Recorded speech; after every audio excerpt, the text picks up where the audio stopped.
रियासती गलिस्तान एक खुशहाल मुल्क था जहाँ का बादशाह अपनी राया के लिए नहायत नरम दिल था। इसका इकलौता बेटा शहज़ादा शाह ज़ेब अपनी बहादुरी और ज़हानत के लिए मशहूर था। जब शाह ज़ेब जवान हुआ तो उसकी शादी पड़ोस की रियासत की शहज़ादी ज़ैनब से कर दी गई। ज़ैनब न सिर्फ खूबसूरत थी बल्कि वो इल्म व हुनर में भी अपनी मिसाल आप थी। दोनों की ज़िंदगी खुशियों से भरपूर गुजर रही थी। शादी के चंद साल गुजर गए लेकिन शाह ज़ेब और ज़ैनब की कोई औलाद ना हुई। रियासत के वारिस की फ़िक्र बादशाह और मलका को सताने लगी।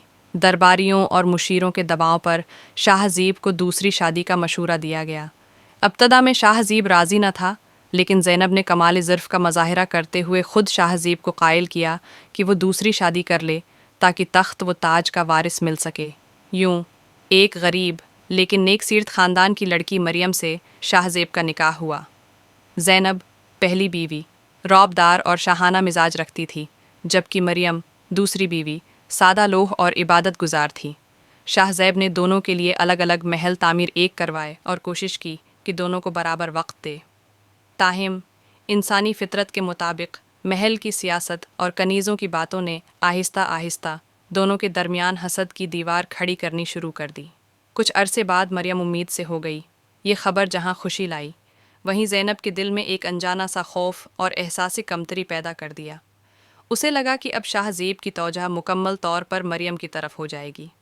महल की साजिशी औरतों ने ज़ैनब के कान भरने शुरू कर दिए कि अगर मरियम को बेटा हुआ तो तुम्हारी हैसियत एक नौकरानी जैसी रह जाएगी। हसद के ज़ेरे असर ज़ैनब ने एक ऐसा कदम उठाने का सोचा जो उसकी नेक नामी को दागदार कर सकता था। उसने एक जादूगरनी से राब्ता किया ताकि मरियम को नुकसान पहुंचाया जा सके। लेकिन ऐन इसी वक्त उसे अपने वालिद की कही हुई एक बात याद आई। बेटी, तख्त छन जाए तो गम न करना, लेकिन अगर किरदार छन जाए तो फिर जीने का कोई हक नहीं होता। ज़ैनब तज़ब्ज़ब का शिकार हो गई। दूसरी तरफ मरियम ज़ैनब की खामोशी और इदासी को महसूस कर रही थी। वो अक्सर फल और तहाइफ लेकर ज़ैनब के पास जाती, लेकिन ज़ैनब इससे बेरखी बरतती। शाह ज़ेब ने जब ये सूरत हाल देखी तो उसने दोनों को बुलाकर एक अहम सबक दिया कि मोहब्बत तक़सीम करने से कम नहीं होती, बल्कि दिल बड़ा करने से बढ़ती है।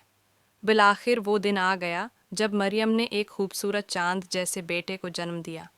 पूरी रियासत में जश्न का समा था। बादशाह सलामत ने इसे वली अहद करार दे दिया।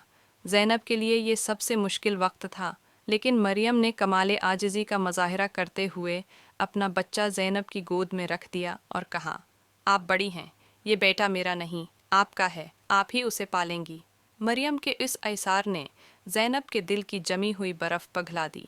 उसे अपनी सोच पर शर्मिंदगी महसूस हुई। इसने मरियम को गले लगा लिया और अपनी तमाम गलतियों का एतराफ़ किया। इस दिन से महल की फ़ज़ा बदल गई। दोनों बीवियां अब सगी बहनों की तरह रहने लगीं। कहानी में एक नया मोड़ तब आया जब दुश्मन रियासत ने गलिस्तान पर हमला कर दिया। शाह ज़ेब को जंग के लिए जाना पड़ा। इस दौरान ज़ैनब ने इंतज़ामी मामलात संभाले और मरियम ने ज़ख्मी सिपाहियों की देखभाल की। दोनों की उस हम आहंगी ने दुश्मन के हौसले पस्त कर दिए और शाह ज़ेब फ़तह याब होकर वापस लौटा। वक्त गुजरता गया, ज़ैनब के यहाँ भी औलाद हुई और अब पूरा ख़ानदान हंसी खुशी रहने लगा। तारीख़ ने गवाही दी कि शहज़ादा शाह ज़ेब की कामयाबी के पीछे इन दो औरतों का हाथ था जिन्होंने अना को छोड़कर मोहब्बत और इंसाफ को अपनाया।